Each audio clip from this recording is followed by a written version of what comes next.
Kita masuk dalam definisi mola hidatidosa atau yang biasa disebut hamil anggur adalah kehamilan dengan kondisi rahim yang berisi gelombang-gelombang cairan yang bentuknya seperti buah anggur.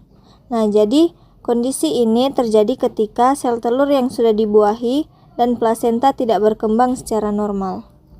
Nah, jadi di sini ada gambar yang di sebelah kanan adalah uterus yang normal, sedangkan di sebelah kiri adalah kondisi uterus yang berisi sel atau jaringan seperti anggur.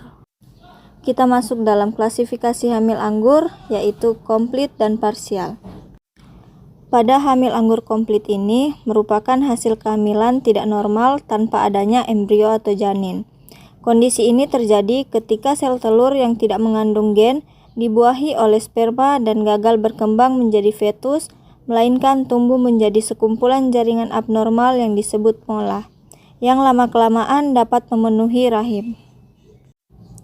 Sedangkan untuk parsial merupakan triploid yang mengandung 2 set kromosom paternal dan 1 set kromosom maternal, atau dengan kata lain kondisi ini terjadi bila satu sel telur dibuahi oleh 2 sel sperma secara bersamaan.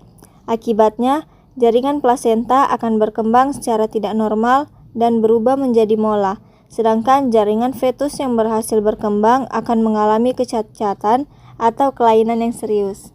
Sekarang kita masuk pada tanda dan gejala. Yang pertama, perdarahan per vagina. Jadi darah yang keluar akan berwarna merah kehitaman. Yang kedua, pembesaran uterus di luar usia kehamilan. Dan yang ketiga, kista lutein persisten pada ovarium.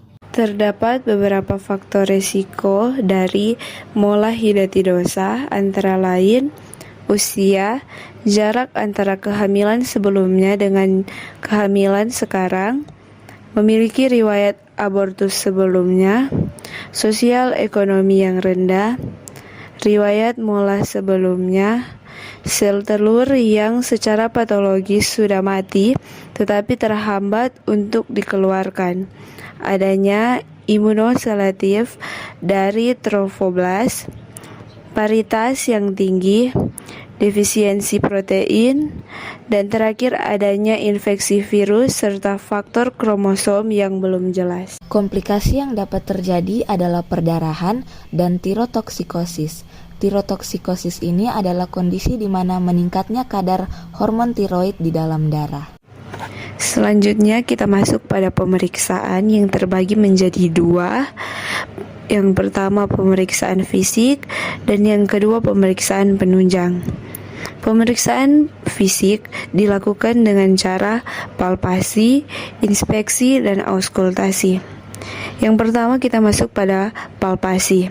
Biasanya uterus teraba lebih besar dibandingkan dengan usia kehamilan, tidak teraba bagian-bagian janin maupun gerak janin. Dan yang kedua inspeksi. Terkadang wajah dan badan terlihat pucat kekuning-kuningan yang biasa disebut dengan muka mola atau mola face, dan gelembung mola dapat dilihat jelas saat keluar. Dan yang terakhir auskultasi. Auskultasi di sini tidak terdengar adanya bunyi denyut dan jantung janin. Selanjutnya kita masuk pada pemeriksaan penunjang yang dilakukan dengan cara pemeriksaan USG dan pemeriksaan beta HCG.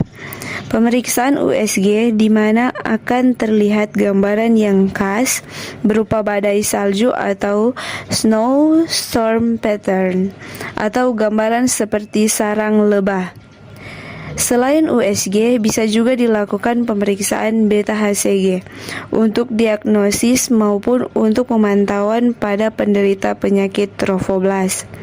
Beta HCG adalah hormon glikoprotein yang dihasilkan oleh plasenta yang memiliki aktivitas biologis mirip LH. Pada kasus mola hidatidosa, biasanya didapatkan beta HCG jauh lebih tinggi daripada kehamilan biasa. Penata laksanaan yang dapat dilakukan adalah kuretase. Kuretase bertujuan untuk mengeluarkan jaringan atau sel-sel yang berbentuk seperti mola yang ada di dalam uterus.